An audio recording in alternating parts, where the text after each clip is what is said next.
Fault finder ka ba? O teacher? O dictator? O AI thinker? Hi, I'm Dr. Max Flores. I'm a practicing emergency medicine specialist. Today is Wednesday, and a part of my job, Wednesday is our meeting day where I practice. And when you go to a meeting, it's very quite familiar to see different types of people in terms of their personality. What I want to share to you right now is something that I'm reading right now from the book, the Decision Book. This is a 50 models for strategic thinking. So this is a book that I've been using when I want to improve myself in terms of my function and job as an emergency physician and my admin job. So let me just read the AI model. What kind of discussion type are you?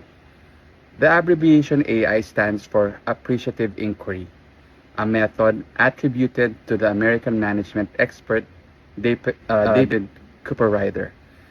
It involves concentrating on the strengths, positive attitudes, and potential of a company or a person, rather than the weaknesses. What is going really well at the moment places the classic question, what is the problem?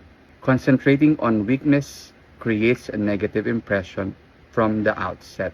Every person, every system, every product, every idea has faults. In the best scenario, an awareness of this fact can lead to a determined pursuit of perfection.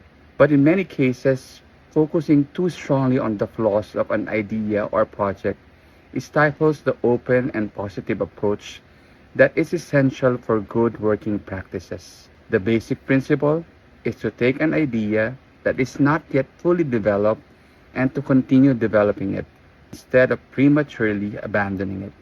People often reveal their character in their approach to discussions. There are four basic types that can be identified according to how people react to suggestions. The fault finder, the one who says, the idea is good, but, or the dictator who immediately says no, or the school teacher who says, no, the idea isn't good because. And lastly, the AI thinker. Yes, and we can also improve.